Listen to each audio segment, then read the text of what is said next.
How's everybody doing?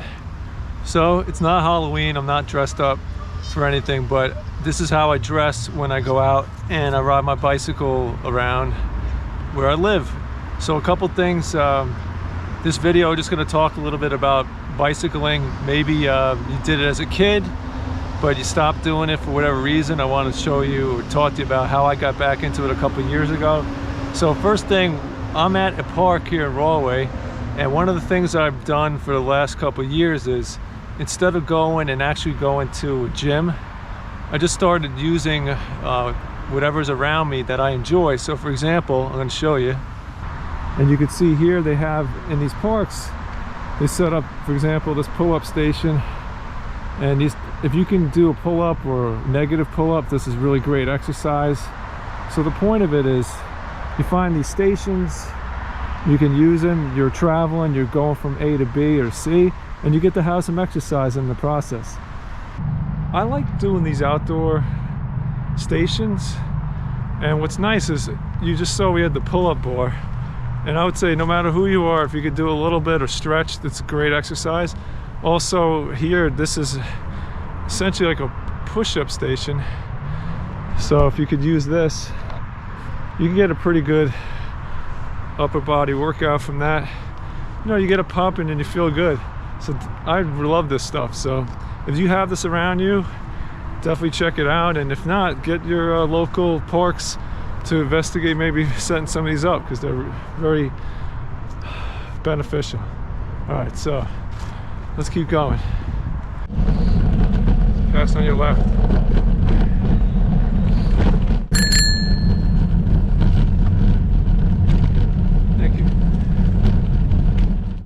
But I'm here to talk about something. I stopped riding my bicycle a while back. The reason why was because I was afraid of riding around my neighborhood in Union County. Too many cars, it was too crazy. You fall, you get hurt, you could die, but it didn't have to be that way. So I want to show you how I got back into it.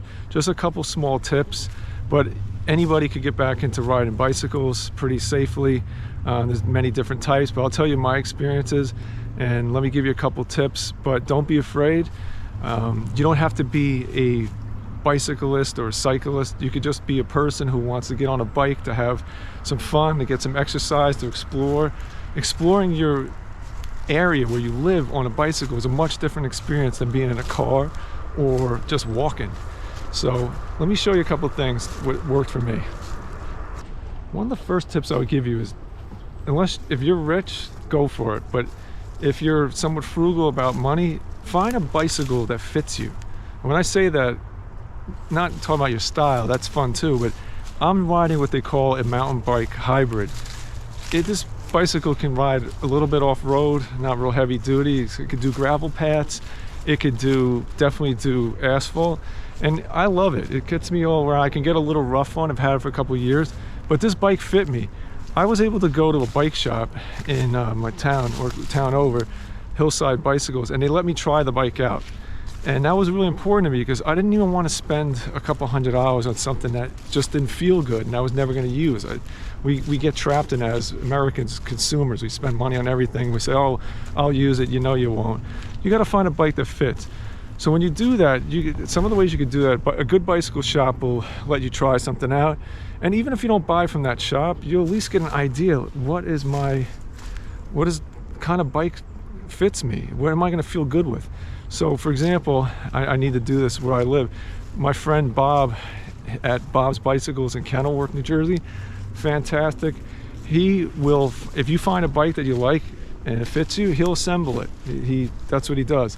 He's a great shop. He keeps me on the road because my bicycle fixing skills are not great. My patience runs out, but finding a trusted bicycle shop in your area is crucial.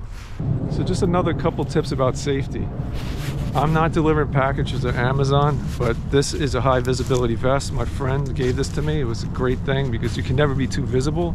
Also, I'm wearing a helmet. You know, a lot of people say, you know, I don't need a helmet. You know, I would highly recommend it.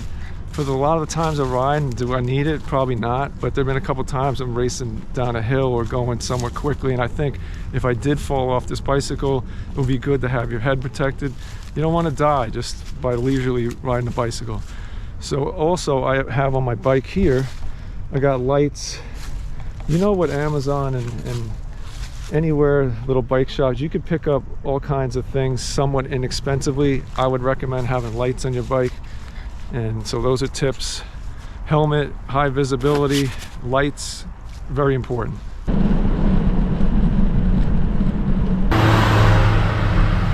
You see this, there's probably two schools of thought on riding in the street. Right now this is a pretty wide road, but I'm staying to the right, and I'm basically leaving a clear path for cars to pass.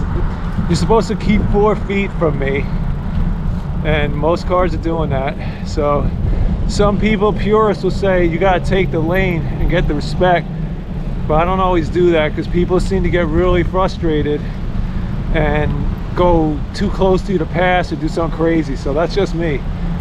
My other advice is take your time, man. Take your time.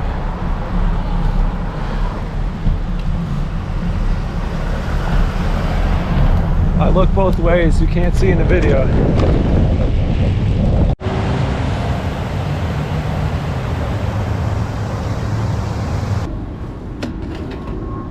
I'm riding past Jackson's Pond on the left. In a previous video during one of the heavy rainfalls, I think it was Hurricane Ian aftermath, I was able to actually paddle all the way down from Blood Goods to here. You're probably like, what does that even mean? I don't know what that means, but it's pretty cool if you look on the map, and it's a kind of interesting video. That video inspired me to learn more about whitewater, which I'm hoping to get some videos about that coming up soon as well. When you're riding a bike, you're gonna run into some kooky situations like what I'm doing right now, and you're like, am I a car, am I a bike? But really just be hyper vigilant and realize, stay calm, but realize, you know, if you get hit by a car, it might be, you're done. So take your time.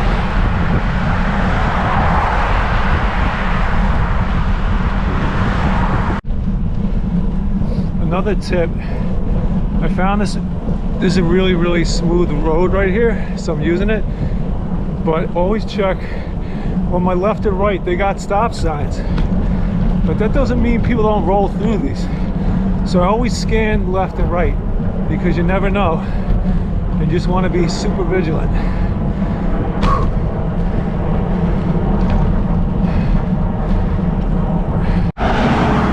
See here, I've been here a little while, I'm in the crosswalk, and nobody's letting me go.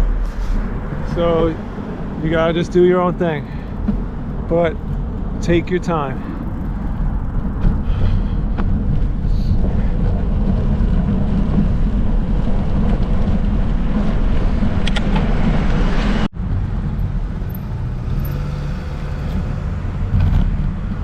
Thank you.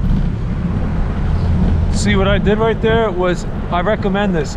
Make eye contact with the cars, the driver, and then just show some gratitude, like thanks, thumbs up. It helps. It really helps. That guy almost ran me off the road.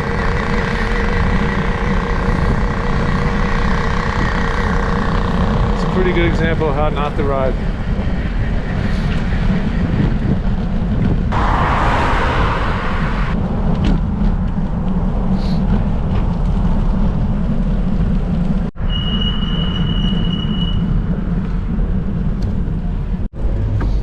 See, this is a crazy intersection, so I'm going to get off to the side here.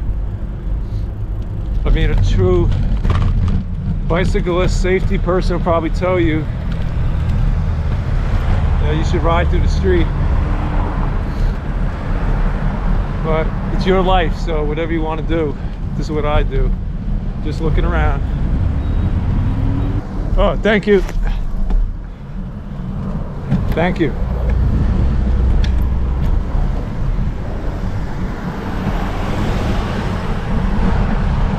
See, they were really kind. They stopped.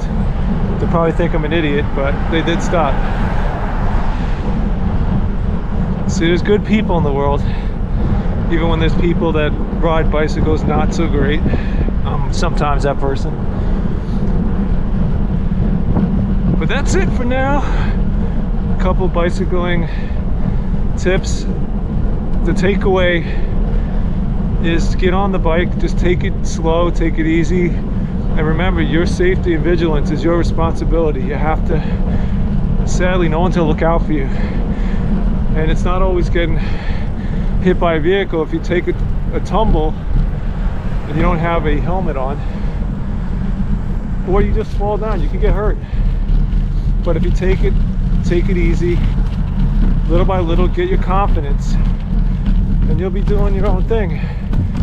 And really, bicycling is freedom. You don't have to be a fancy bike person. I mean, those guys and gals are great. Just being out there. All right. I'm the guy that says Happy New Year for like the next 3 months, so Happy New Year. Woohoo!